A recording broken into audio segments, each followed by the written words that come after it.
Hello and welcome to the Light Your Life podcast, where we get to meet with people who have taken themselves from maybe the challenges and the things that were up against them in life and faced them with new strategy and method and thinking and surmounted the odds. So you get to put in your ear a story that's going to completely light your life in a whole new way.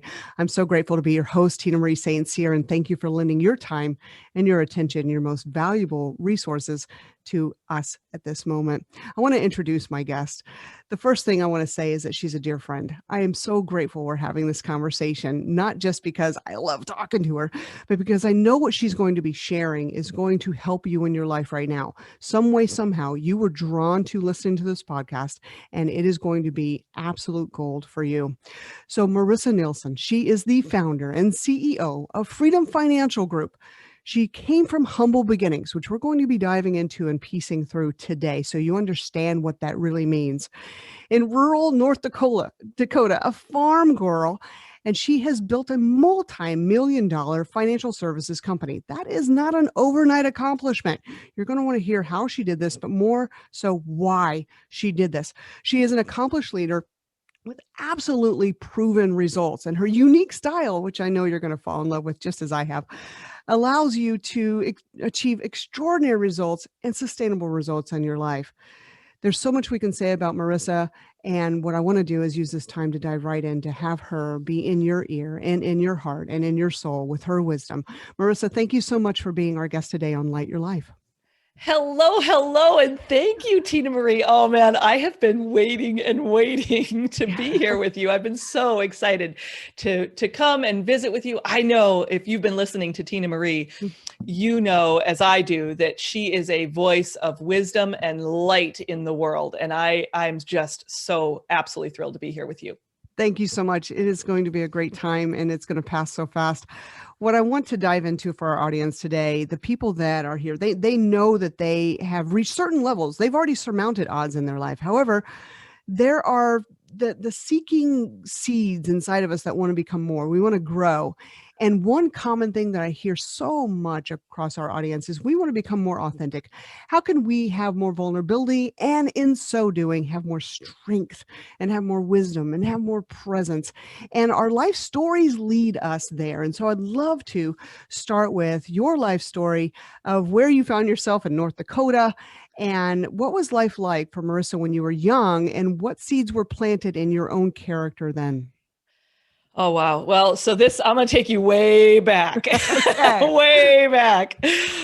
So it was the 1980s, and my dad came in and he was mad. And my dad was a tough guy. He was a tough farmer. He came in and he had the shotgun in his hand, and he lined us all up, and he literally blew a hole in the ceiling of our home. He lined us up, and he threatened to kill us all that day. And my mom was a badass. My mom is an on fire woman. And in that moment, after years of beatings and after years of mistreatment, she said, you know what? Never again.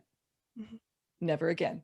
Never again will a shotgun be pointed at my children. And she, in the middle of the night, took us out with backpacks and clothes on our back, and moved us into a 2-bedroom trailer house in Minot, North Dakota. And so Minot, North Dakota, if you are not aware, if you are wherever you're listening at in the world, is cold here. It is cold in North Dakota. And it was, the winters there can get down to 30, 40 below. And we had nothing. We had absolutely nothing. And my mom said, you know what, we have nothing, but we have everything because we're safe. We have each other. And we're in this thing together. How old were you then? 14 years old. Wow. Yeah. So we went dumpster diving, grabbed an old nasty brown couch out of a dumpster. And that was our living room furniture. My mom nailed blankets and towels to the walls and the doors. and the windows. And then she found an old kerosene heater and put that in the middle. My mom made everything fun, right? Like, Yeah. for those of you who like to have fun, you should meet my mom. She's 75 and she likes to have fun. But she took this kerosene heater, put it in the middle of the floor and said, we're going to have a campfire in the living room. Now, what she didn't tell us is we couldn't afford heat. So we couldn't actually heat the whole trailer. It was just the living room we could heat. Right. So thank God you had that, right? Right. Yeah. So she was, it's like an act of God that we're still here, because, kerosene heaters in the middle of a trailer house is Right. it's not a good idea.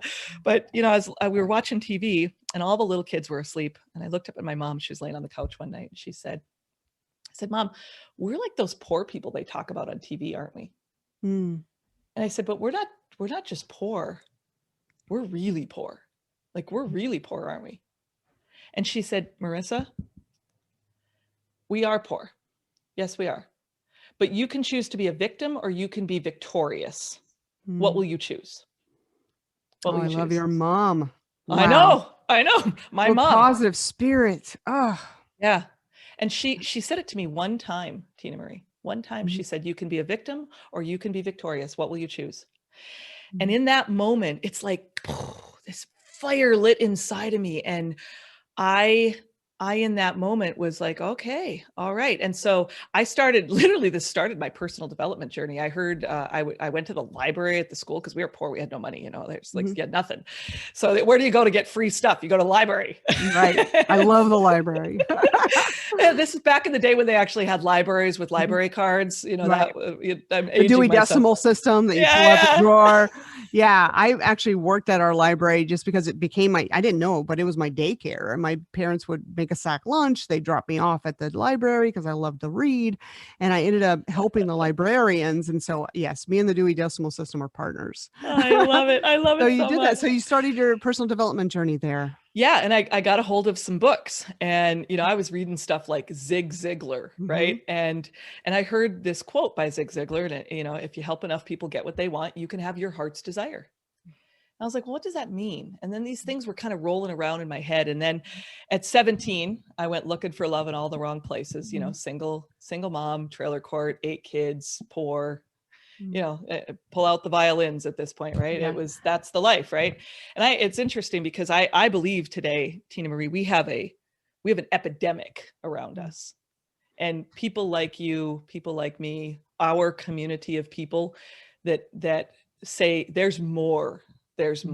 And I can be the best version of myself. There's an epidemic of poverty around us. And I'm not just talking about financial poverty. I'm talking about mindset poverty. Who you listen to matters. If you're listening to this, it's not by accident. Completely. Thank God you're here. Like, welcome. Thank God you're here. The words we put in our mind and allow to be in our sphere of influence are the very tenets that we create our life from. Yeah. Yeah. And sometimes it's hard, isn't it, Marissa, to if we're at that place. I'm so grateful you had a positive mom. That's amazing. Yeah. However, some people aren't so lucky to say, when I'm on this personal development journey and I'm learning about positivity, I'm learning about this emotional, mental, spiritual aspect of my own becoming, that we can then go, okay, well, I'm just going to cut the cords to all these other people that are around us because, well, maybe that person isn't as positive and maybe they are someone who isn't on the same pathway. Do you have any advice for people that find themselves in this dynamic and how to stay the course? Yeah, well, two things I would share with you on that. One is boundaries, and the second one is forgiveness.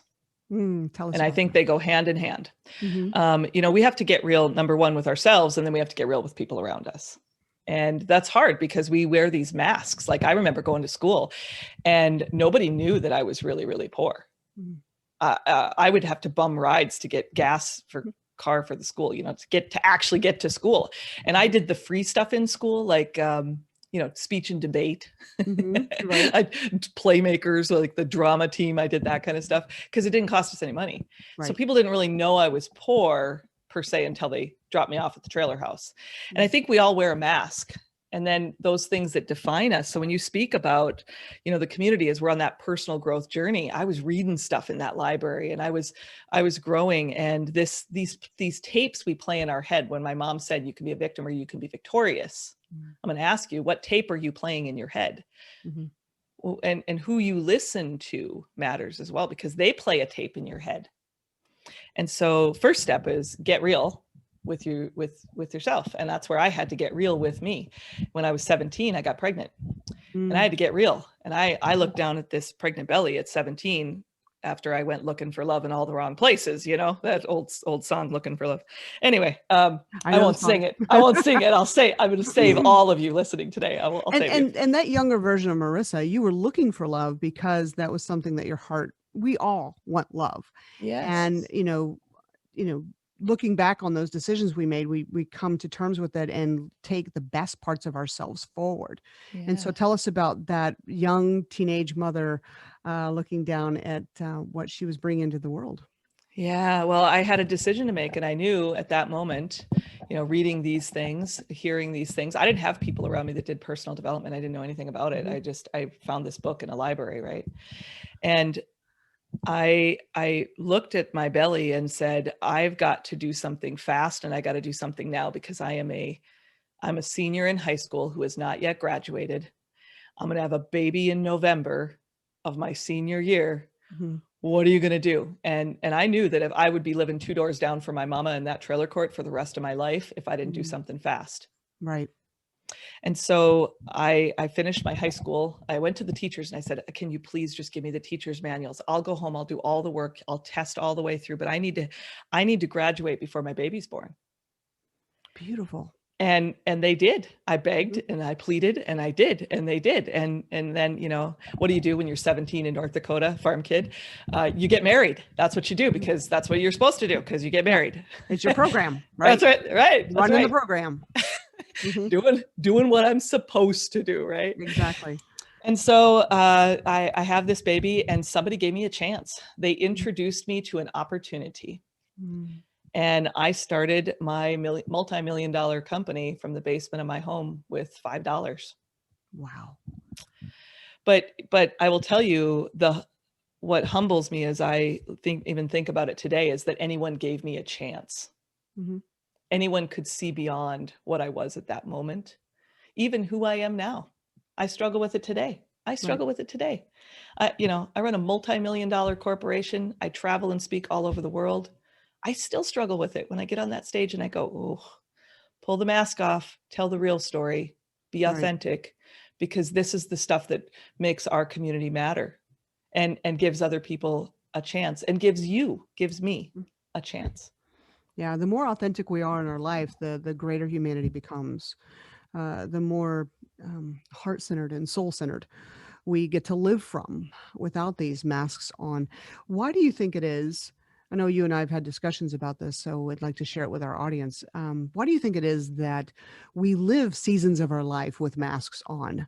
What drives that? Not that we want to, you know, be ashamed of that or be embarrassed of that act, because it's useful. From your perspective, why is it that there's seasons of our lives or versions of ourselves that live in that particular way? You know, for me, and maybe this is true for some of you that are listening, or many of you that are listening too, but I had this vision of my life of what it was supposed to be. Like where I grew up. I mean, and where you grow up matters, right? Like who you listen to matters, who you're following matters, who's speaking into you matters. And so I looked around the world, and this is what people do. They go to high school, they get married, some of them, or they go to college and then they get married, and then they have babies, and then they have 2.5 children, and they live in a white picket fence house, and they drive 2 cars. One of them's a minivan and the other one's an SUV. And I had this, no, I'm not kidding. I literally had like I had a checklist, Tina Marie. I had a checklist of, okay, by 25, I'll do this. By 30, I'll do this. By 40, I'll do this. I had the same checklist. Right? I had this checklist, and I was like, and then, you know, then years later, I look around, and I'm helping everybody get financially free. I'm helping them achieve their results in their life. They're, you know, my clients are getting what they want, and my clients are moving forward. And I'm talking to them about their hopes and their dreams and their goals. And we're building a plan, and we've got this guided planning system. And we're saying, hey, take your life back, business owner. You can do this, and you can take your time back, and you can take your dog back, and you can take your life back and your money back, and you can keep more of what you make. And I'm all excited, right? Yeah. You're doing your job, what you signed on to do with your company, and building your company along the way. Yes. And I looked in the mirror, and I was about 65 pounds overweight. My spouse was stepping out on me. My kids were in shambles. I had teenagers. Things were in shambles. I looked in the mirror, and I hated my life. I hated what I saw. I hated who I was. I hated the mask. I would plaster a smile on my face, and I would go walk into that conference room, and I'd be like, let's get it done today. All right. What are your hopes and your dreams and your goals and your values? And let's go forward. And I was helping everyone else around me get what I want. Because I heard this Zig Ziglar quote, right? Like, help them get what they want, and you can get what you want. But the problem with that is I wasn't living authentically. I was in a loveless marriage, checking the boxes off from all the things I was supposed to do, and dying. My soul was bleeding out. And I don't know if you've been there before, if you've ever, and I've worked with people that are just starting as entrepreneurs. And I've worked with 100 and 200 and $300 million, you know, clients today. Right. So, and I will tell you that we have an epidemic, and it is poverty. And it's poverty in these areas, in your emotional life, in your spiritual life, in your physical life, in your financial life. And I had it on every level. I had poverty in my life, every level. And I was rich. I was rich. I had money. And there's a quote that I absolutely love is, success without fulfillment is the ultimate failure. And I've been there too. You have all the check marks, you have all the trappings, as I call it, of this life, that once you achieve this life, somewhere, somehow within that, there's supposed to be happiness, joy. Yeah. And what we forget to allow ourselves to measure and dive into every single day is love. True presence and love is so much more valuable. Your mother taught you that in the middle of a trailer home with the kerosene stove. Yeah. Yeah. You know, I call them my never again moments. And living authentically is being humble enough and taking myself out of my own way. You know, humility for me is an act of authenticity. And authenticity is an act of humility. Because when you can get out of your own way, get out of the story in your head, get out of the mask we wear and the vision we wear, and you can actually say to yourself, I'm going to have a never again moment. And I heard a quote. It was one of my favorite. Eleanor Roosevelt. She was a badass. I love her. She was a badass. I love that woman. I love her. I love her. World changing, no matter what. I just love her. Anyway, so she said, no one can make you feel inferior without your consent. Correct. And I remember hearing it for the first time, Tina Marie. And I literally just sat on my couch and I cried for a solid hour. I was like, you're inferior. You're never going to amount to anything. When your dad beat you when you were a little girl and said, you stupid, ugly girl. I remember the beating I got when I was 9 years old, and he was kicking me and kicking me and kicking me with these steel-toed boots. And he said, you're never going to amount to anything. You're a stupid, stupid, stupid girl. And I remember standing up in that moment. Like there was this voice in my head that said, get up right now. Get up. You've got to get up. You've got to get up right now. And I got up and I put my finger up, and he was 6'7". My dad was a big guy. Yeah. 6'7". And I was 9 years old, little pigtails in my hair, brown haired, scrawny thing. And I pointed at him and I said, if you touch me again, I'm telling everybody. I'm telling everybody who you are and what you do to us. I'm telling everybody what you do. So you better just kill me. And he took a step forward, and I was like, oh, sweet baby Jesus, I'm dead. Like he's taking me out. Right. But he took a step forward. He looked at me as I pointed my finger right in his face, and he turned around and he walked out of that room, and he never beat me again. Pivotal moment. Yeah. And it was a day that I had to take off the mask. Mm-hmm. It was the day that I had, and I don't know, I don't even know where that came from. I was 9 years old, and I just think, thank you, God. Thank you, God, for that moment. That, Your warrior inside just lit up. yeah. And Into light. Mm-hmm. it was the change maker in our family. When I would walk into a room, he'd stop beating my mom. Mm. When I would walk into a room, things would change. And so I would ask you, when you walk into a room, what do you want that room to look like? You know, any room, whether it's your bedroom, your boardroom, your bathroom, your whatever mirror you're looking in, whatever room you walk into, whoever you're with. Because I believe very strongly that life does not happen to you, it happens for you. Right. I believe that. I believe that. And I believe that these things can work together for your good, because when you change how you see things, everything changes. And you've heard this before, right? You've heard this before. This is just a reminder of things you've already heard. Right.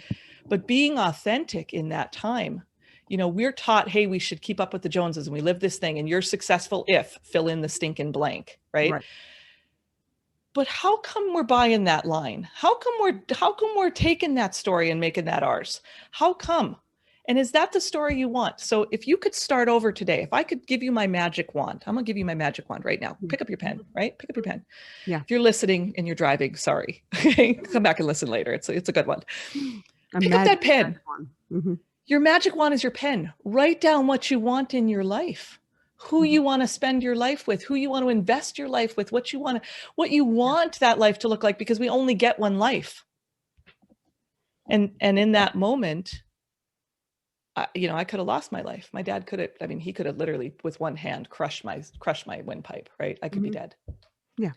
And for whatever reason, I'm on this planet today. Grateful to be here. And I would just ask you, is there a mask you're wearing that you want to take off? And it's okay.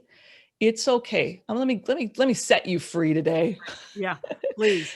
It is okay to not be perfect. It is okay not to show up perfect every single day. It is okay to have crap hit the fan in your life. That is life. Everyone has something. We all have something. And your problem, whether you define it as big or small, we all have something. We all get the baseball bat of life that sucker punches us from behind, hits us in the gut, smacks us upside the head. We all have the baseball bat of life. Mm-hmm. And it's what's created this poverty inside of us. If we allow it. If we allow it. But today you get the freedom to choose. You get the freedom to choose. And so it sounds like there's a blending of two things that are being called forth. One is the truth.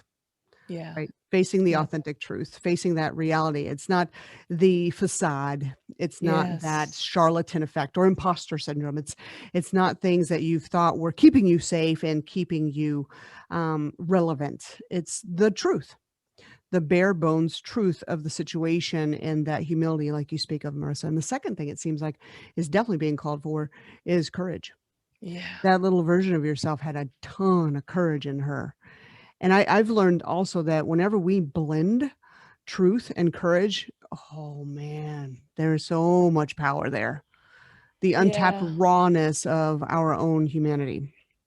You know, I can tell you when you step out in this area, it will take everything. Like it will take all inside of you to just continue to go forward. And then one day you're going to wake up and it's going to be okay. Mm-hmm. And I remember telling my story about my dad, and my sister didn't talk to me for 2 years. Mm. And she said, I can't believe that you're airing our family's dirty laundry. And I said, I'm not doing it to get back at anyone. I'm doing it because this is part of a healing process for people that I'm working with today that think that this is okay, that this is normal, and it's not. And when I did a podcast episode on my divorce, mm-hmm. and for a solid 18 months, I had massive issues with my ex-husband and his wife. Mm-hmm. And just because I told the truth. Exactly. And there's fear in that, because you think, will they love me? Will they accept me? And I would just share with you that voice inside of your head that asks you, will they love you? Will they accept you? You can't afford to not do it. because it will become a cancer in your soul when we don't live authentically. It is, I have mentored hundreds and hundreds of people over my career and spent a great deal of time investing in this conversation of, man, when you get real with you and with them, that courage, I know it's scary, I know it's hard, but if you stand up and speak to that giant, my dad was a giant to me at that time. I was 9. I was knee high to a grasshopper, and he's 6'7", right? Like, I mean, his boots were like the size of my entire leg. They're like, and so I think about, in that moment, I didn't define it as courage, but that moment defined me, and it has refined itself over time, because it becomes the stepping stone that I think back on. Oh, I overcame that. Oh, I overcame that. And nope, I didn't die. Oh, I overcame that. And what's the worst thing that happened? And it might be painful in the short term, but it's worth it. Completely. We grow so much. And our truth does not need to be other people's truth. That's right. I mean, the truth that we have inside of our soul in the moment, like you said, that defined you, was yours. Your perception, the circumstances, the way you were being and feeling emotionally and spiritually in that moment is 100% authentically you. Yeah. Oftentimes, don't you agree that people want to get permission for how they feel or permission for their opinion of life before they just simply tap into themselves? This was my truth. It need not be your truth. And I have the honor, respect, and ability to convey and communicate my truth. Each one of us has our own opinion of that. And if we look in, and my mother gave me 2 words. She said, if everything you do the best to communicate come from courage, which is the first, and then kindness. And so if we have kindness and courage in those communication moments, then that's of a higher order of communication. We're not trying to blame or defend or give excuses or try to make people wrong. When we come from this kindness, and I hear that authenticity, I hear that amazing moment for your life. And I've seen you define that in your business with all of the relationships you've developed and cultivate.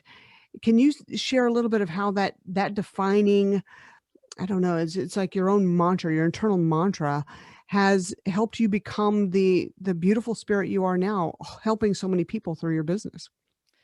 Yeah, much of this has happened since, in the last few years, since 2013. And, I was building all these building blocks for my business over years, and helping people and walking down that road. And then, the wake up call for me, the never again moment was, if you help enough people get what they want, that was one. These are turning points in your life. These are what I call them as stepping stones, right? This was a stepping stone for me. I got that level. Oh, now I'm leveling up. I'm going to the next level. And so when I think about what's defined me in my business today, is really, really listening to their motives and listening to their heart's desire, because people want to be seen and they want to be heard.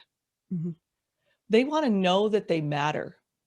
They want to know that they're loved, because we're missing this, and it's part of the poverty around us. It's this now we have more connections than ever before, and we are more disconnected than ever before. And there's this hole. I see it. I see this hole in people's hearts, and they go, is this all there is? I worked the last 50 years of my life. You're kidding me. Like, is this all there is? What the hell? Who sold you that plan? This is crap. Right. I want sunshine and flowers and fairy tales and butterflies, and I want rainbows with unicorns, and I got hard work and, a divorce and kids that hate me, and, right. life. And so, I would share with you one thing is I really help people validate where they're at. And sometimes this is where we're always looking outside of ourselves for validation. And I just share with them, do not take my validation. Don't take mine. And when I say I help people validate where they're at, it's not me validating them. I help them define that in their world and say, what do you really want for your life? Where do your values meet your vision for your life? Do you ever find that people don't exactly know what their values are? Yeah. Yep. And we spent a lot of time with that. And I asked them the question, what do you love? What Mm-hmm. makes you laugh, I love dance, that question. sing? What do you love? Mm. And if you knew, and here's where this was huge for me in 2015, after my divorce and after I sold everything for a quarter, and that's a whole nother story. I'll share another Yeah. day. It was a good one. It was a good one. Sold everything, baby grand piano. I kept the dog. We're fine. Yay. But you know, after that, I met someone, and an ex-Army Ranger, you know, amazing, sparkling blue eyes, 6'3", built like a brick house. Mm. I was mad at the world, mad at everybody, mad at where I was at. I was doing well in my business, but the rest of my personal life was in total shambles and up in smoke. And he came alongside me, and we laughed and danced and loved our way through the next 2 years. And then I get the call, baby, I can't walk. And I rush over to his house and I strap this huge man onto my back. Mm. And a few hours later, they tell us, hey, James is full of cancer. Oh, man. And we're going to airlift you to a hospital 8 hours away. And he's going to have this massive surgery, and he's probably going to die. He's probably going to die. Mm. And I was like, what? and the baseball bat of life smacks me again. And I remember him looking at me and he said, hey, you know what? Because he'd asked me to marry him before. And I said, not marrying you. I'm never getting married again. I'm not doing it. Right. Not happening, cowboy. Not happening. And he said, oh, you can't be the girl that doesn't marry the guy that has cancer. Right. So I said, okay, you know, let's make a deal. We'll do that. Let's play the game show. Let's make a deal. If you walk out of this hospital, I'll marry you. Ah. Mm-hmm. And he wakes up from the surgery and they come in. And they say to him, James, we're so sorry. We had to put rods and all this stuff in your back and your neck and your spines. We take out this 8-inch tumor in your head to toe cancer. Oh. You will never walk again. Mm. And he says, no, sir. No, sir. Absolutely not. You get me a walker, because I'm walking out of this hospital, because this woman said, if I walk out of this hospital, she'll marry me. So you get me a walker. Oh. And he did laps. The human spirit, Mm-hmm. when you really decide what you want, it is amazing the stuff you can overcome. Yeah. So he gets a walker and he does laps around that hospital. Whoa. Yeah. So a few months later, and I'm going someplace with this, Tina Marie. Yeah. A few months later, he says, baby, it's time for us to go home. Mm.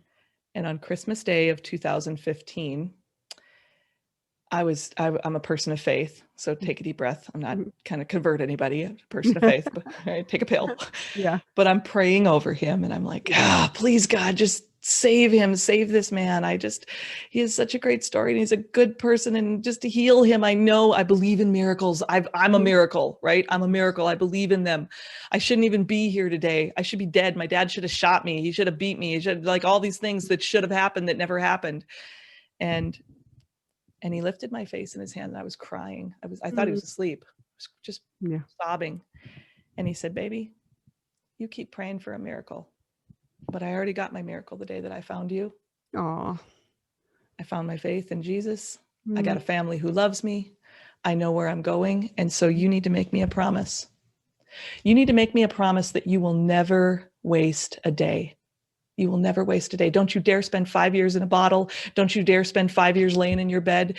You get up and you live. You live. You were born to change the world. You go live, and you never waste a day.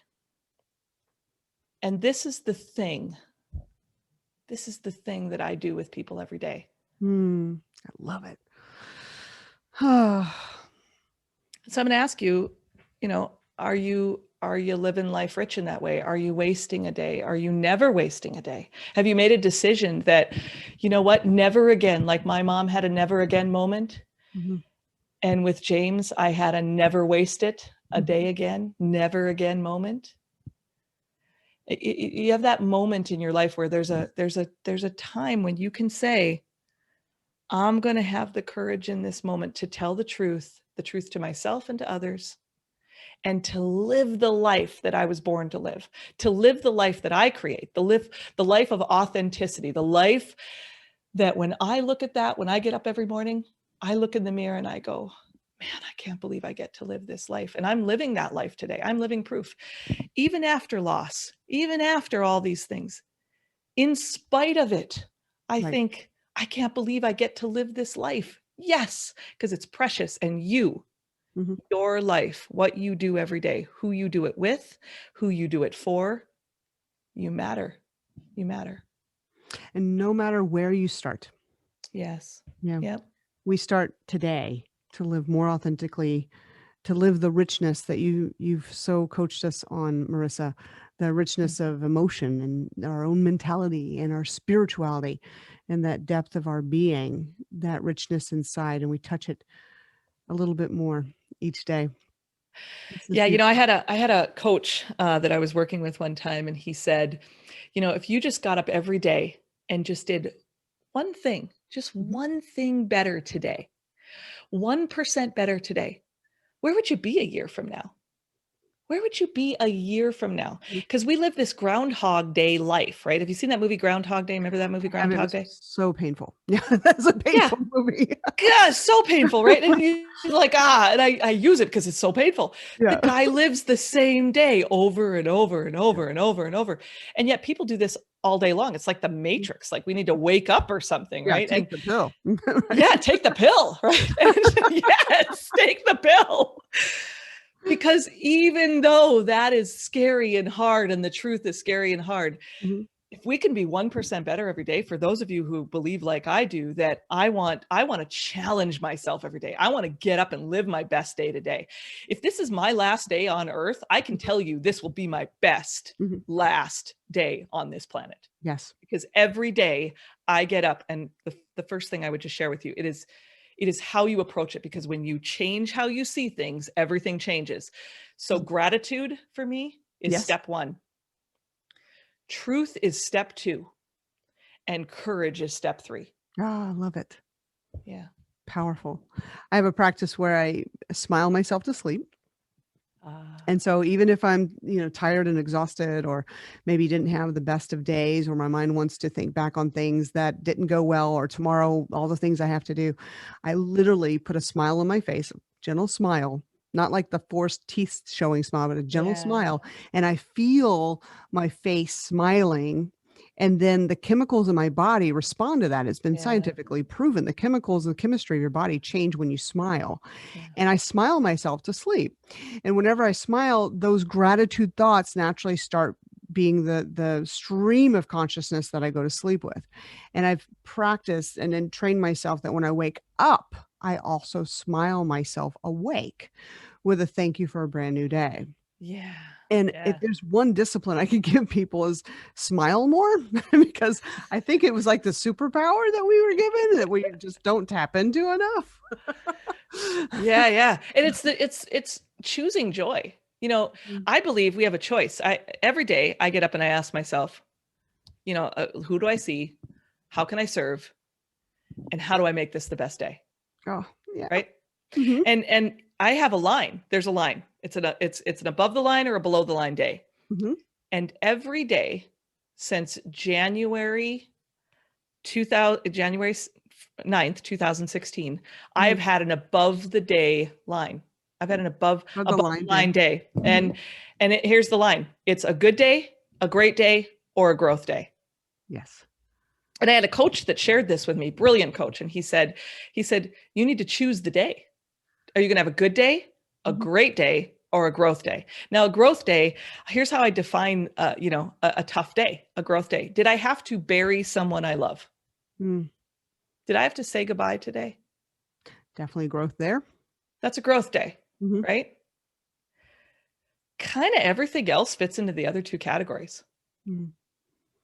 And I know that sounds kind of harsh, but we've been through some stuff, Tina Yeah. Marie. Both of us come from nothing. Like Mhm. no one handed us this life we get to live. We had to do something. And I think that there's an act in this. We have to do something different to get something different. We have to do something different to become something different. We have to do something different to make a difference. Completely. Mhm. And this is one of the things I just share with people. If you want to live life rich, Mhm. you got to do something different. Because if you're not living life rich now, You got to do something different. What And we will, simply ask ourselves some questions, right?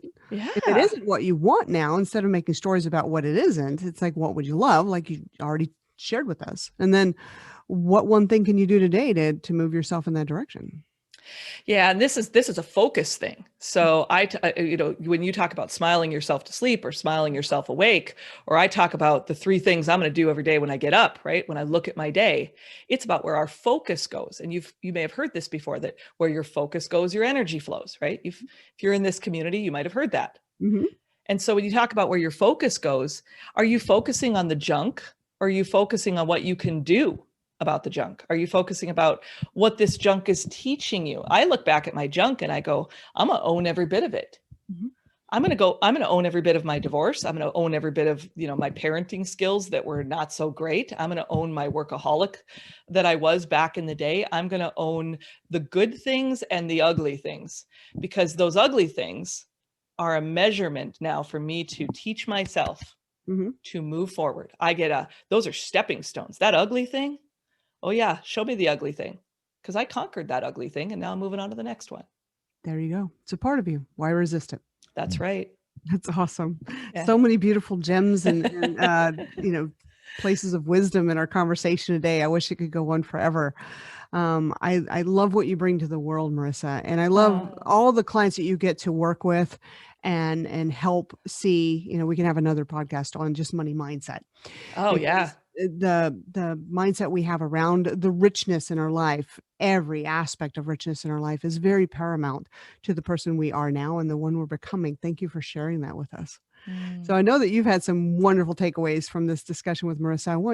I want to tell you how you're going to follow Marissa and listen to her podcast as well, and dive into the offerings that she has. So many resources on your website, marissanehlsen.com. I'm going to spell this for you. And also at Light Your Life, there's transcripts here for you on this podcast with other resources that you can dive into from this very podcast. So marissanehlsen.com, MarissaNehlsen.com. And you can find her on Instagram at Marissa Nehlsen. Her Facebook is also Marissa Nehlsen Speaker. And then Twitter, Marissa Nehlsen. And on LinkedIn, I love people's LinkedIn profiles because it's our professional side. And there's so much there that we don't even get to brag about. All the stuff. We are accomplished people. Why not put it on the front page? And find Marissa Nehlsen on LinkedIn. Your podcast, it's Live Life Rich with Marissa Nehlsen. Go subscribe to that podcast. Become an advocate of that and share that with your audiences and your circles in the world, because we all deserve this amazing fulfillment in our life, the richness. And so if there's any last words that you would leave with our listeners today to have them understand the takeaways from today, what would you say? Well, first, thanks for being with us today. I'm so glad you're here. And I know that it was an accident that you were here. This was an on purpose, for your life, for your benefit, for your greatness. It's waiting for you on the other side of decisions that you make today. And I would ask you to decide today. Decide today to love yourself enough. And I know that that's heavy. You're like, it's heavy. It's beautiful. It's an invitation. Mm-hmm. But love yourself enough to live your life rich, to live your life in a way where you can be authentic. You can look at the world around you and say, no matter where you're at, there, others will be before you, others will be in a different space than you in your mind, right? But we're put in this world to do it together. I love community. I love together is better. And I believe very strongly that everyone you come in contact with and everyone that is in contact with you, we should leave these people better than we find them. We should have an impact in their world. And I would my prayer for you, my hope for you, my great hope, if you will, for you today is that you would know, number one, you are loved and you matter. And number two, that if you are not living the life you want, that you get to choose this. No one gets your mind but you. You get to choose this. No one gets to choose your actions but you. People say, well, I had no choice. And I go, no, there's always a choice. They might not have been the best choices, but there's always a way if I'm committed. There's always a way. There's always a choice I have in that matter. And I choose today to leave people better than I find them, and live life rich in this way, and choose abundance, choose you. You are worth it. Mhm. So thanks for Awesome. having me today. It Thank was you so so good much, to be with you. Marissa. It's so great to have conversation with you. You always light my life a little more Uh, every time we're together. And so thank you, listeners, for being our audience. Do go to Light Your Life and the podcast, subscribe, and find out more at bonfirecoaching.com. If you're interested in how you can do this systematically in your life, working with a coach, simply go to bonfirecoaching.com. We've got great resources for you. And do follow Marissa's podcast. It's the Live Life Rich podcast with Marissa Nehlsen. And so thank you so much again. Until next time. Thank you.